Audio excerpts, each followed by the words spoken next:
കേരളത്തിലെ മുസ്ലിം പെണ്ണുങ്ങൾ ഇത്രത്തോളം വിവരമില്ലാത്തവരും നിഷ്കളങ്കരുമായതുകൊണ്ടൊക്കെ ഈ നാറ്റക്കോയകൾ ഒരു നിലക്ക് ജീവിച്ചു പോകുന്നുണ്ട്. ഇവൻ ഇങ്ങനെ പറ്റിച്ചു കോടികൾ ഉണ്ടാക്കിയത് കണ്ട് ഇപ്പോൾ ഇയാളുടെ അനിയനും ഇതേപോലെ വേഷം കെട്ടി സമൂഹത്തിൻ്റെ മുമ്പിൽ വിളിച്ചുകൊണ്ട് കടന്നു വന്നിരിക്കുകയാണ്. ഈ ഫ്രോഡുകൾക്കൊക്കെ ഇതിനേക്കാൾ നല്ലത് പിച്ചയെടുക്കാൻ പോകുന്നതല്ലേ എന്നാണ് എനിക്ക് ചോദിക്കാനുള്ളത്.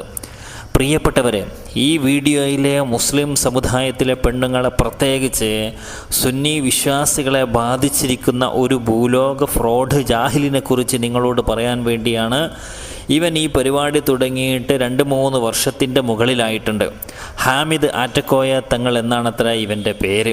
ഏറ്റവും വലിയ രസം, ഇവൻ തങ്ങളല്ല എന്നും പറഞ്ഞുകൊണ്ട് കേരളത്തിലൊരു പ്രമുഖ സാദാത്തി കുടുംബം തന്നെ പൊതുസമൂഹത്തിൻ്റെ മധ്യേ ഒരു കുറിപ്പ് തന്നെ ഇവനെതിരെ ഇറക്കിയിട്ടുണ്ട് കുറച്ച് കാലം മുമ്പ്. അപ്പോൾ ചുരുക്കി പറഞ്ഞ വ്യാജ തങ്ങൾ.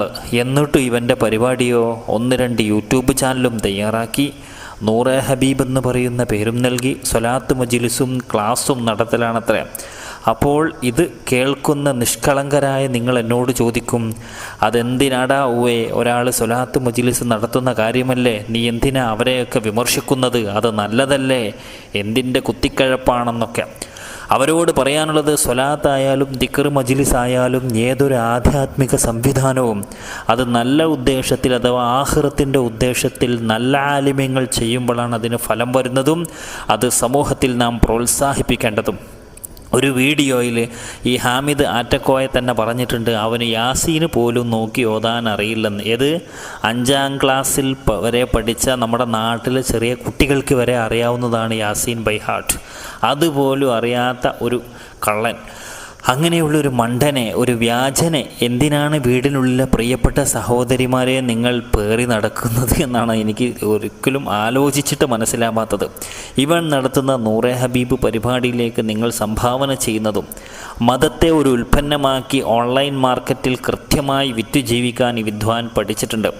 കുറച്ചു കാലം ഗൾഫിൽ പോയി പിന്നെ കുറേ ഓട്ടോ ഓടിച്ചു നോക്കി, ജീവിതത്തിൽ ഒരു നിലക്കും രക്ഷപ്പെടാൻ പല വഴിയും നോക്കി ഗതികെട്ട ഈ മനുഷ്യൻ പുതിയ വേഷത്തിലും കോലത്തിലും കടന്നു വന്നിരിക്കുകയാണ്.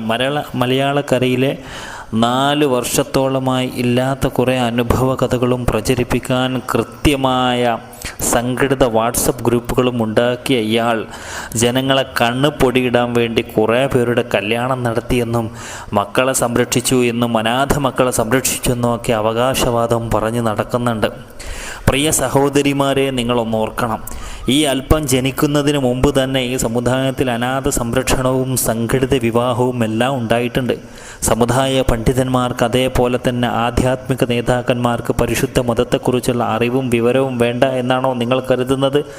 അവസാനമായിട്ട് പ്രിയ സഹോദരിമാരെ, നിങ്ങളോട് പറയാനുള്ളത്, ഇത്തരത്തിലുള്ള വ്യാജന്മാരുടെ പിന്നാലെ പോയി എന്തെങ്കിലും ചൊല്ലിയും പറഞ്ഞും നടക്കലല്ല ദീന് എന്ന് നിങ്ങൾ മനസ്സിലാക്കുക. ശരിയായ അഹ്ലുസുന്നത്തി വൽ ജമാഅത്തിൻ്റെ ആശയങ്ങൾ നെഞ്ചേറ്റുന്ന, അല്ലെങ്കിൽ എല്ലാം പഠിച്ചറിഞ്ഞ വലിയ പണ്ഡിതന്മാർ നടത്തുന്ന ആധ്യാത്മിക മജ്ലിസുകളും ക്ലാസ്സുകളും ഇപ്പോൾ ഓഫ്ലൈനായിട്ടും ഓൺലൈനായിട്ടൊക്കെ നമ്മുടെ നാട്ടിൽ ലഭ്യമാണ്. നിങ്ങൾ അതിൽ ജോയിൻ ചെയ്യൂ, നിങ്ങൾ അതിനെ പ്രോത്സാഹിപ്പിക്കൂ. അവിടെ ചൊല്ലുന്ന ദിക്റുകൾ അതേപോലെ തന്നെ ഇപ്പോൾ അത് സമസ്തയിലെയും പണ്ഡിതന്മാർ നടത്തുന്നുണ്ട്. വിവരമുള്ളവരെയാണ് പിന്തുടരേണ്ടത്. അല്ലാതെ 4 കാശ് ഉണ്ടാക്കാൻ വേണ്ടി മതം വെക്കാൻ ഇറങ്ങിയ എംബോക്കികളെ, ഇങ്ങനെയുള്ള ഇവർക്കൊന്നും യാതൊരു അടിസ്ഥാനവുമില്ല. പരിശുദ്ധ ദീനിലൊക്കെ എത്രയോ ആലിമ്യങ്ങൾ കഴിഞ്ഞു പോയ മണ്ണാണ് നമ്മുടെ കേരളക്കര. എത്ര വലിയ ആലിമ്യങ്ങൾ, വലിയ വലിയ പണ്ഡിതന്മാരുടെ വലിയ ക്ലാസ്സുകളൊക്കെ കഴിഞ്ഞു പോയിട്ടുണ്ട്. അതിന്നും നിലനിൽക്കുന്നുണ്ട്. അവരിൽ നിന്നേ ഇൽമ കിട്ടുള്ളൂ. അവരിൽ നിന്നേ അവർ വഴിയുള്ള ആധ്യാത്മിക ക്ലാസ്സുകൾക്കും മറ്റുമൊക്കെയാണ് നമ്മൾ പ്രോത്സാഹനം നൽകേണ്ടതും നാം കൂടേണ്ടതും. അല്ലാതെ വഴിതെറ്റി നടക്കുന്ന ഇതുപോലുള്ള ഏമ്പോക്കികളെ അങ്ങനെ തന്നെ വിളിക്കും, അവരെയെല്ലാം നമ്മൾ പ്രോത്സാഹിപ്പിക്കേണ്ടത്. അതുകൊണ്ട് പ്രിയപ്പെട്ടവരെ, വഴി പിഴച്ചവരെ നിങ്ങൾ പിൻപറ്റിയാൽ നിങ്ങളുടെ ദീനും ദുനിയാവും നാശമാവുമെന്ന് വിനയത്തോടെ ഓർമ്മിപ്പിക്കുന്നു. ഇനി തങ്ങളുപ്പാപ്പാൻ്റെ ഡേഷ് എന്നും പറഞ്ഞ് എൻ്റെ താഴെ കമൻ്റായിട്ട് ഒരു ഉമ്മമാരും വരേണ്ട ആവശ്യമില്ല. വിനയ പുരസ്കാരം. അസ്സലാമു അലൈക്കും വറഹ്മത്തുള്ളാഹി വബറകാതുഹു.